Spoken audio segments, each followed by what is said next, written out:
with Thomas Bobrowicz, owner of BF Extract's hometown hemp shop in Erie. What is the difference between hemp and marijuana?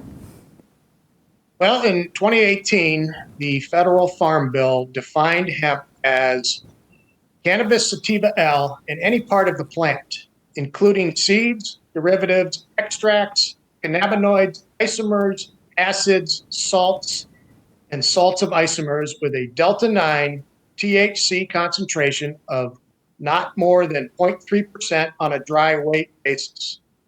This definition explicitly includes cannabinoids derived from hemp, provided they meet the THC concentration limit from the Controlled Substance Act. Basically, 0.3% delta 9 THC is the difference between marijuana products and hemp products. There are pending bills in both the House and Senate that involve legalizing recreational marijuana usage in adults. What do those two bills say? Well, both bills that I've seen in Pennsylvania are bills that have been around for quite a long time. They have been basically updated since the medical marijuana program has been put into place.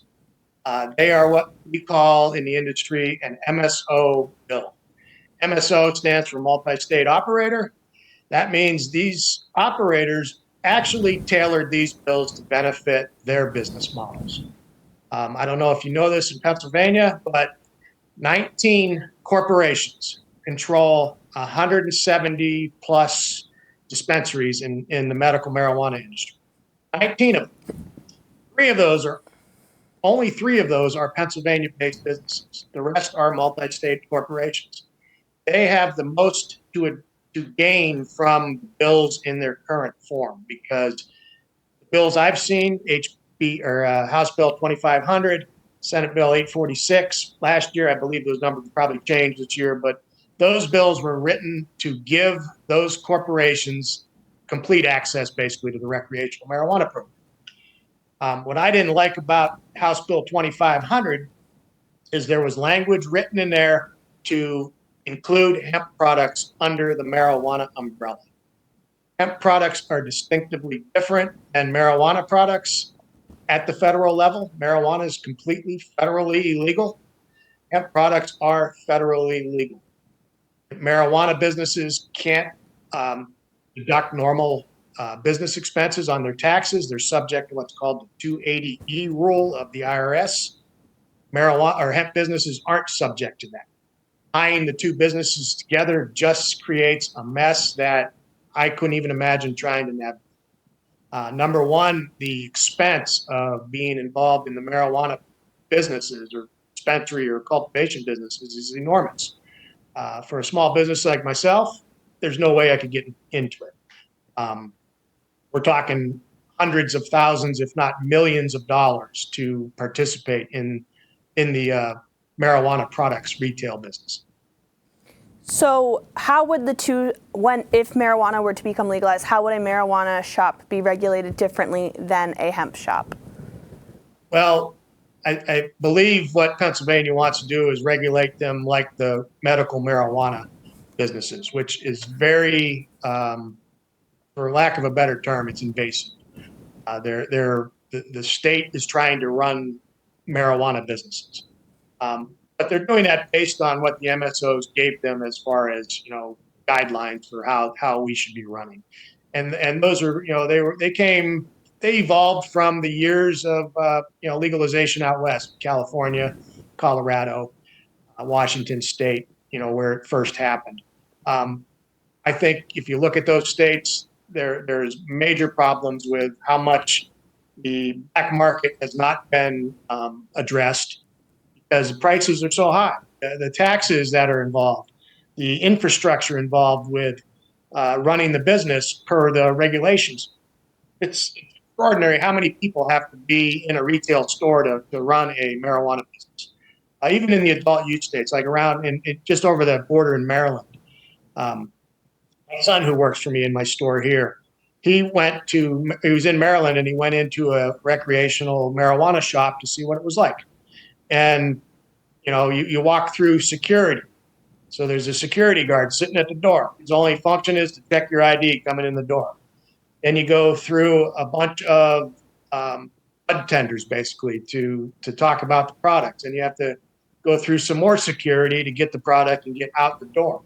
A whole lot of extra people sitting in the store just to sell people a pre-roll or gummy or whatever they're selling. It seems like just the overhead involved is, it's astronomical and really unnecessary. I've operated my store in Erie here for 3 years. December 1st was our third anniversary of a brick and mortar store. We're sitting in a brand new building I built last year, but we started out in a rental building across town. And never have I had any issues with, the crime that I believe the state is worried that will happen with the marijuana industry. We don't have guards. We don't. The worst thing I had was some kid tried to shoplift something out of here one time. A young guy. Obviously, I only let people in my store that are 21 or above. But you had stuff on the counter. They tried to pocket it, and we caught them on camera. As far as people trying to rob the place, it's just unheard of. And that scare, I think in marijuana it might be justified because they're a cash-based business, and a lot of these places have a lot of cash on hand. We're not subject to the cash issues that marijuana is subject to, so we can accept credit cards and do things the right way that a business should. You mentioned being concerned about the one bill, how it ties hemp into legalizing marijuana. In your opinion, what would be the best way for Pennsylvania to legalize marijuana without affecting the hemp business at all? Well, Pennsylvania wants to legalize adult use cannabis. It seems like cannabis is going to go to a Schedule III drug. I'm not sure how a Schedule III drug can still be sold any differently than the medical marijuana industry currently has. So I don't know if what they're doing is the right thing. They're following the model of medical marijuana. I guess the only things that would be different is you wouldn't have to have a medical marijuana card, but you're still going to be. It's still going to go to that 19 corporations in Pennsylvania. It's going to wipe out small business in Pennsylvania. My shop it's just a small shop. We're a mom and pop business. My wife and I started this. Our son works for us full time. The building I'm sitting in, I purchased in 2021 as a dilapidated building that needed refurbished. We had to knock it down and start over, put up a new one. So we redeveloped an existing commercial building. Happens to be the building I met my wife in 1984. That's where the name came from, Hometown Hemp Shop. This is our hometown. Our customers love that they get to interact with me as the owner and my son as the son of the owner.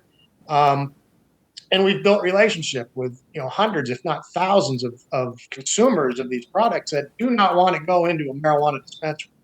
There's that stigma of marijuana, and like we discussed earlier, when you think of marijuana, you think of that stoner image.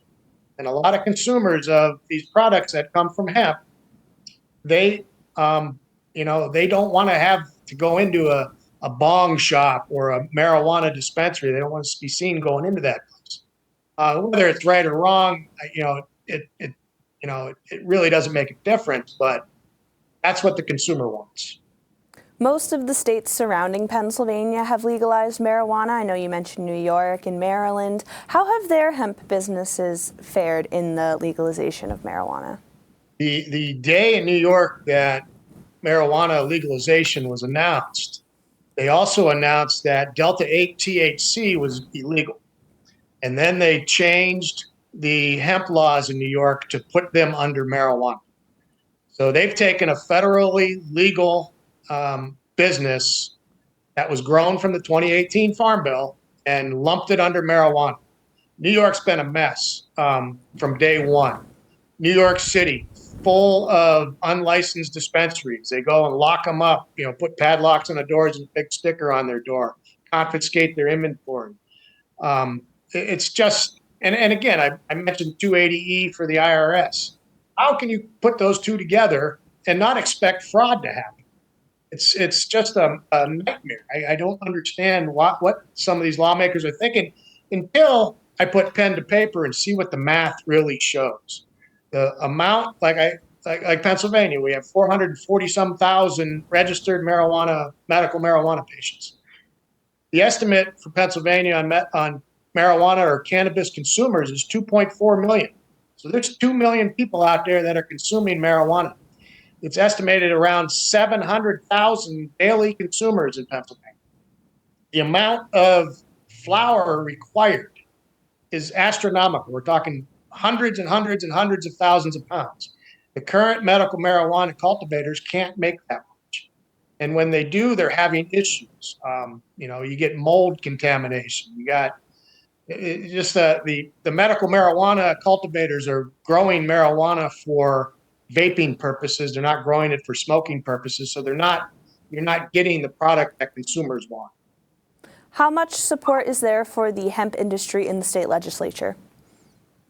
I honestly do not know. I've been to Harrisburg once, met with as many of the, the members of this health subcommittee that I could.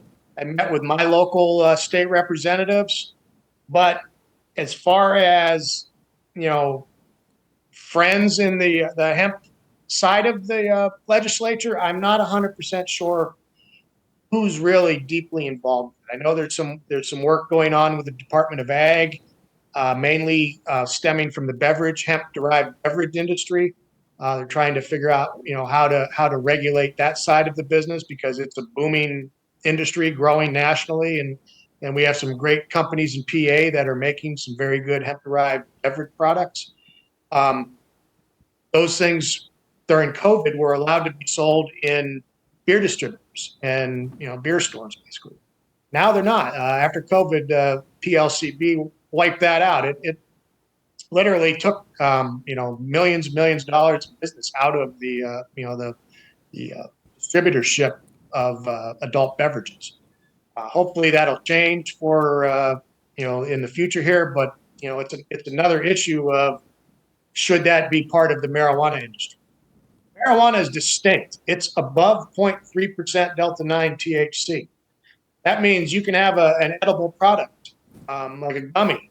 If it has more than 0.3% Delta 9 THC by weight, it's a marijuana product. It should be sold in a marijuana store. Whether that's whether that's a dispensary that is a medical dispensary or an adult use dispensary, that's where that product should be sold. That shouldn't carry over to the hemp side of this. These products have been out there since 2019. Delta 8 first came onto the scene around 2020. They've sold hundreds and hundreds of millions of gummies made with Delta 8 THC in this country. Hundreds and hundreds of millions, if not a billion, since 2020. The anti-marijuana or the anti-hemp world is always pushing that we're unsafe, unregulated. We're selling products to children. That's completely false. The hemp industry is very adamant about 21 plus. They're adamant about good manufacturing practices. They're adamant about truth in labeling. Now, although there is bad actors out there, we've all seen this. I've watched every hearing on marijuana in Pennsylvania with the health committee, and they've only recently, in the last two hearings, brought up hemp. And when they brought up these pictures that you'd see on the Wall Street Journal or the New York Times that shows products that look like other products, like Doritos or Skittles or candy type of products that have hemp or cannabis in them.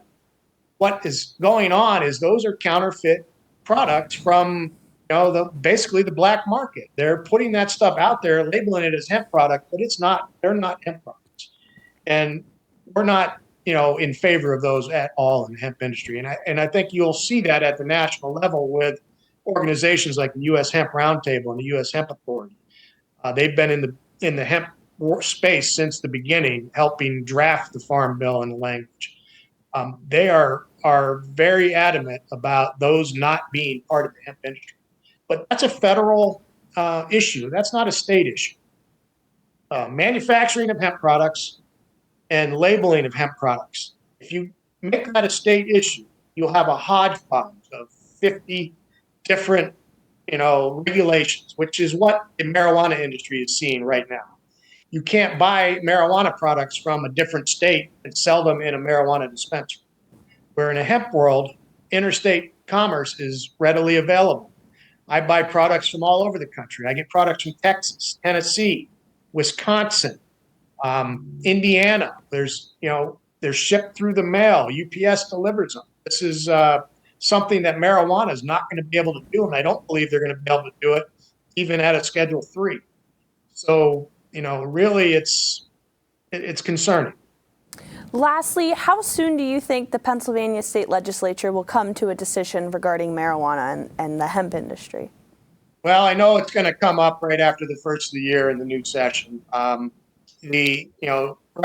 Frankel has indicated that he's going to push for it with Representative Kajewski.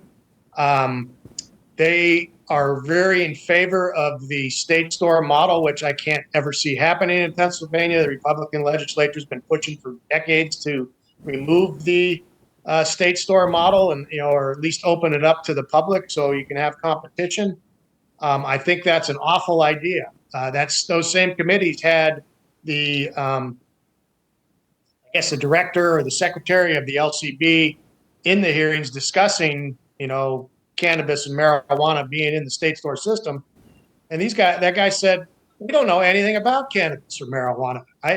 He just kept reiterating that. So the legislature, trying to push that down to LCB's throat, it's not a good idea. They don't know cannabis. The cannabis world is, it's people like me. It is people from the medical marijuana industry, obviously. They're focused on helping people get medicine that they need. Unfortunately, in PA, I think the medical marijuana industry is overpopulated with recreational users. Even though you're not allowed to smoke medical marijuana, you can step outside any, medical marijuana dispensary in my town, and these people are lighting up in their car before they head home. They're not vaping; they're rolling it up or putting it in a pipe and smoking it. So that it really indicates that the medical marijuana program, which anybody can get a card for, you don't really even need a doctor anymore. You go online and order it, and it comes. It's just it's a thing that consumers don't want that on their record that they're buying marijuana. Number one, if they're gun owners, they have to forfeit their guns. If they're concealed carry permit owners, they have to get rid of their concealed carry permit because it's illegal to have use cannabis and have guns, or use marijuana and have guns. That doesn't apply to hemp. Hemp is a legal product, and it was made legal in 2018, and a lot of industry was built based on that. Conflating the two is absolutely wrong. Thomas Bobrowicz, owner of BF Extract's hometown hemp shop in Erie, thank you for your time. Thank you.